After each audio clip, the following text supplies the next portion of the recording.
अस्सलाम वालेकुम दोस्तों।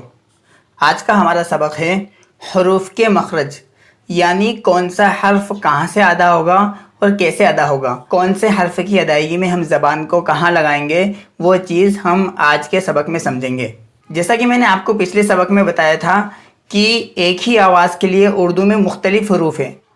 ये सिर्फ बज़ाहिर ऐसा है मगर असल में ऐसा नहीं है, क्योंकि एक ही आवाज़ के लिए मुख्तलिफ हरूफ हमको लगते हैं मगर असल में एक ही आवाज़ के लिए वो मुख्तलिफ हरूफ नहीं होते हैं। जितने हरूफ होते हैं इतनी आवाज़ें होती हैं। जैसे ग की आवाज़ के लिए 2 हरूफ हैं, तो आपको बज़ाहिर तो ऐसा लग रहा होगा कि ग की आवाज़ के लिए 2 हरूफ हैं मगर असल में ऐसा नहीं है।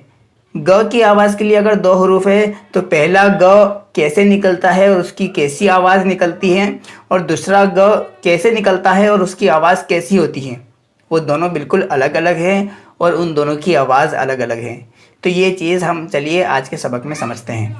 तो चलिए हम शुरू करते हैं कि कौन सा हर्फ कहाँ से अदा होता है। सबसे पहले अलिफ। अलिफ का कायदा ये है कि अलिफ के ऊपर अगर ज़बर ज़ेर पेश में से कोई सी भी हरकत हो तो उसको हम अलिफ नहीं पढ़ेंगे बल्कि वो हमज़ा पढ़ेंगे। तो यानी ये भी हमज़ा है, लाम और मीम के बाद जो हर्फ आता है हमज़ा, वो भी हमज़ा है। तो अलिफ जहाँ से अदा होता है वहीं से 2 हर्फ और अदा होते हैं। तो तीनों हर्फ का मखरज ये है, ये तीनों हर्फ निचले हलक से अदा होते हैं, यानी ये तीनों हर्फ यहाँ से अदा होते हैं, इस हलक से। अ, लफ्ज़ अ हम यहाँ से अदा करेंगे। इसी तरीके से लफ्ज़ ह भी इसी हलक से अदा होता है, यानी हलक के 3 हिस्से हैं, ऊपरी हिस्सा, दरमियानी हिस्सा और निचला हिस्सा। तो हमज़ा, अलिफ और हा निचले हलक से अदा होते हैं। उसके बाद ब का मखरज कि ब कहाँ से अदा होता है। तो जहाँ से लफ्ज़ ब अदा होता है वहाँ से 3 हरूफ और अदा होते हैं, बा, मीम, वाव। इन तीनों हर्फ का मखरज ये है कि इन तीनों हर्फ के लिए हमें दोनों होठों को मिलाना है, यानी ये तीनों हर्फ होठों से अदा होते हैं। जैसा कि अगर हमें बा को अदा करना है तो हम दोनों होठों को मिलाएंगे, बा। अगर हमको मीम को अदा करना है तो मीम को अदा करने के लिए भी हमें दोनों होठों को मिलाना है, मीम। इस तरीके से हम अदा करेंगे, दोनों होठों को मिलाकर लफ्ज़ म अदा करेंगे, म। इसी तरीके से वाव। वाव के लिए भी हमें दोनों होठों को गोल करना है, वाव, व। उसके बाद लफ्ज़ त। जहाँ से लफ्ज़ त अदा होता है वहाँ से 3 हरूफ और अदा होते हैं, ता, दाल, तो। इन तीनों का मखरज ये है, ज़बान की नोक जब ऊपर सामने वाले 2 दांतों की जड़ से लगे तो इससे ता, दाल, तो अदा होते हैं। ज़बान की नोक यानी ज़बान की नोक ऊपर वाले 2 दांतों की जड़ से लगे तो ये तीनों हरूफ अदा होते हैं। ये ऊपर वाले दांत हैं, इनकी जड़ से अगर ज़बान की नोक लगेगी तो इससे ये तीनों हरूफ अदा होते हैं, जैसे ता, तो, दाल। इस तरीके से ये तीनों हर्फ अदा होते हैं। उसके बाद सा। जहाँ से लफ्ज़ सा अदा होता है वहाँ से 3 हरूफ और अदा होते हैं, सा, राल, रो।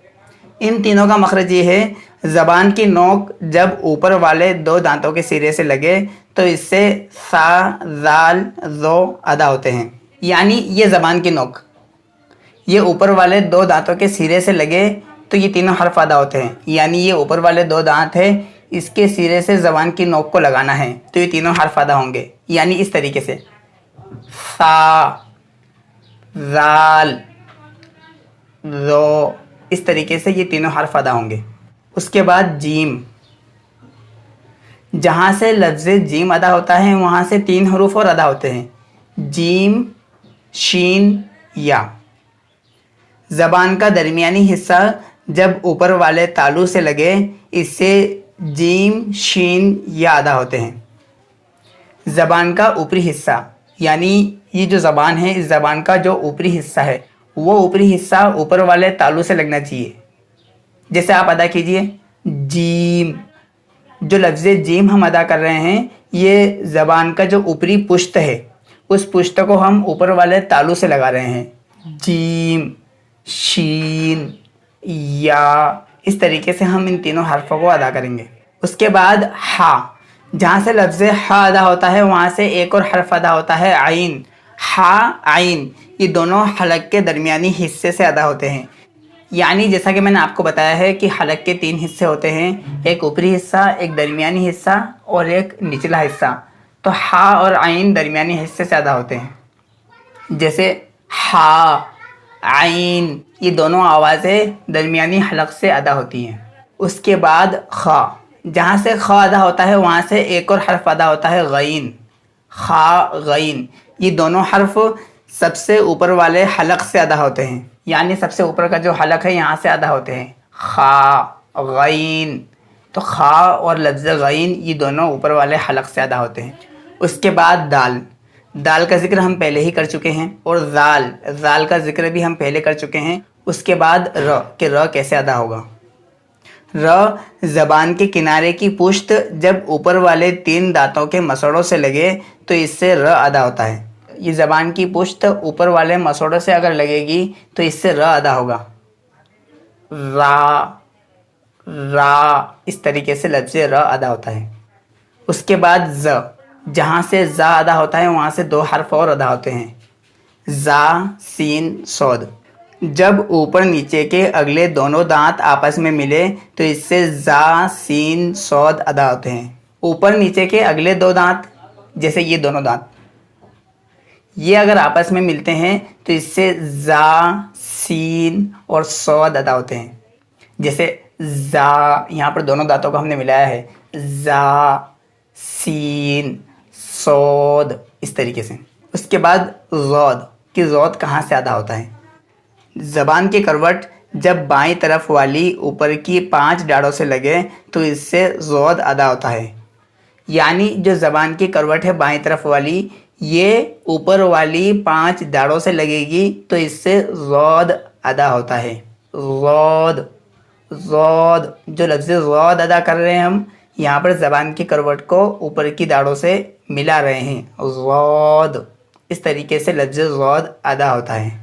उसके बाद लफ्ज़ तो, जिसका ज़िक्र हम पहले ही कर चुके हैं। ज़ो का भी ज़िक्र हम पहले कर चुके हैं। आइन का ज़िक्र भी हो गया है और गईन का भी ज़िक्र हो गया है कि आइन गईन कहाँ से अदा होते हैं। उसके बाद लफ्ज़ फ़ा, इसका मखरज है ऊपर वाले 2 दांतों का सिरा और नीचे के होंठ का अंदरूनी हिस्सा, इससे फ़ा अदा होता है। यानी जो ऊपर वाले 2 दांतों का सिरा है उसे नीचे वाले होंठ के अंदरूनी हिस्से से लगाना है, इससे फ़ा अदा होगा। फ़ा। उसके बाद लफ्ज़ क़ाफ़, क़ाफ़ कहाँ से अदा होता है। ज़बान की जड़ जब कौवे के करीब से नरम तालू से लगे तो इससे क़ाफ़ अदा होता है।